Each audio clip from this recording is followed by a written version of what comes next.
ಹೊಸ್ತಿಲಲ್ಲಿ ಅನೇಕ ವಿಚಾರಗಳ ಪ್ರಸ್ತಾಪ ಆಗ್ತಾ ಇದೆ. ರಾಜ್ಯದಲ್ಲಿ ಚೊಂಬು ಪಾಲಿಟಿಕ್ಸ್ ಮಧ್ಯೆ ಬಡಿಗೆ ಫೈಟ್ ಈಗ ಜೋರಾಗ್ತಾ ಇದೆ. ಸಿಎಂ ಸ್ವಕ್ಷೇತ್ರದಲ್ಲಿ ವಿಜಯೇಂದ್ರ ಅವರು ಅಬ್ಬರಿಸಿ ಬೊಬ್ಬರಿದಿದ್ದಾರೆ. ಬಿಜೆಪಿ ಅಭ್ಯರ್ಥಿ ಪರ ವಿಜಯೇಂದ್ರ ಭರ್ಜರಿಯಾಗಿ ರೋಡ್ ಶೋ ಅನ್ನು ನಡೆಸಿದ್ದಾರೆ. ಈ ವೇಳೆ ಅನೇಕ ವಿಚಾರಗಳ ಪ್ರಸ್ತಾಪವನ್ನ ಕೂಡ ಅವರು ಮಾಡಿರುವುದು ಸ್ಪಷ್ಟವಾಗ್ತಾ ಇದೆ. ಬಿಜೆಪಿ ಅಭ್ಯರ್ಥಿ ವಿಜಯೇಂದ್ರ ಭರ್ಜರಿ ರೋಡ್ ಶೋನಲ್ಲಿ ಸರಗೂರಿನಲ್ಲಿ ರೋಡ್ ಶೋನಲ್ಲಿ ಅನೇಕ ವಿಚಾರಗಳ ಪ್ರಸ್ತಾಪ ಕೂಡ ಆಗಿದೆ. ಹಾಗೆ ಅವರಿಗೆ ಅಭೂತಪೂರ್ವವಾದಂತಹ ಸ್ವಾಗತ ಕೂಡ ಸಿಕ್ಕಿದೆ. ಹೇಗಾದ್ರೂ ಮಾಡಿ ಮೈಸೂರಿನಲ್ಲಿ ಇನ್ನೊಂದು ಸಲ ಕಮಲ ಅರಳಿಸಬೇಕು ಅಂತ ಪಣ ತೊಟ್ಟಿರುವಂತಹ ಬಿಜೆಪಿ ಭಾರಿ ರಣತಂತ್ರಗಳನ್ನೇ ಮಾಡ್ತಾ ಇದೆ.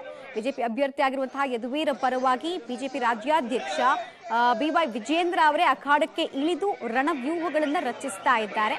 ಹಾಗೂ ವ್ಯಾಪಕವಾದಂತಹ ಜನಸ್ಪಂದನೆ ಕೂಡ ಮೈಸೂರಿನಲ್ಲಿ ಸಿಗ್ತಾ ಇದೆ ಅನ್ನೋ ಭರವಸೆ ಈಗಾಗಲೇ ಬಿಜೆಪಿಗಿದೆ. ಕಳೆದ ಒಂದು ದಶಕದಿಂದ ಕೂಡ ಕಮಲದ ಅಭೇದ್ಯ ಕೋಟೆಯಾಗಿ ಮೈಸೂರು ಬದಲಾಗಿದೆ.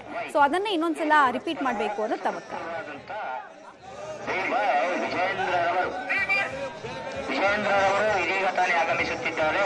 ನಮ್ಮ ಪಕ್ಷದ ಅಭ್ಯರ್ಥಿಯಾದಂತಹ ಎಸ್ ಬಾಲರಾಜು ಅವರ ಪರ ಮತಯಾಚನೆ ಮಾಡಲು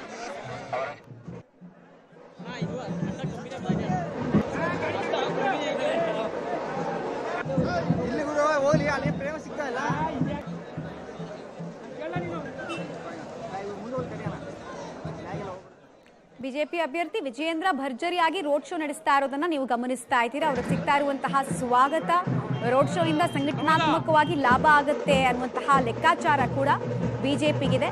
ಹೀಗಾಗಿ ಬಹಳಷ್ಟು ಅಗ್ರೆಸಿವ್ ಆಗಿ ಮತ ಪ್ರಚಾರದಲ್ಲಿ ತೊಡಗಿಕೊಂಡಿದ್ದಾರೆ. ಹಾಗೂ ಬಿಜೆಪಿ ಅಭ್ಯರ್ಥಿಗೆ ಆನೆ ಬಲ ತಂದುಕೊಡುವಂತಹ ಪ್ರಯತ್ನವನ್ನ ಕೂಡ ಈ ರೋಡ್ ಶೋ ಮೂಲಕ ವಿಜಯೇಂದ್ರ ಅವರು ಮಾಡ್ತಾ ಇರೋದು ಸ್ಪಷ್ಟವಾಗ್ತಾ ಇದೆ. ಹೇಗಾದ್ರೂ ಮಾಡಿ ಪ್ರತಿಷ್ಠೆಗೆ ತೆಗೆದುಕೊಂಡಿರುವಂತಹ ಮೈಸೂರು ಕ್ಷೇತ್ರವನ್ನ ಗೆದ್ದು ಸಂದೇಶವನ್ನ ರಾಷ್ಟ್ರ ಮಟ್ಟದಲ್ಲೂ ರವಾನಿಸಬೇಕು. ಹಾಗೂ ಇಡೀ ರಾಷ್ಟ್ರದ ಗಮನವನ್ನ ಮೈಸೂರು ಕ್ಷೇತ್ರ ಕೂಡ ಸೆಳೆದಿದೆ. ಕಾರಣ ಮುಖ್ಯಮಂತ್ರಿಗಳ ತವರು ಜಿಲ್ಲೆ, ಇನ್ನೊಂದು ಕಡೆಗೆ ಯದುವೀರ್ ಅವರ ಸ್ಪರ್ಧೆ.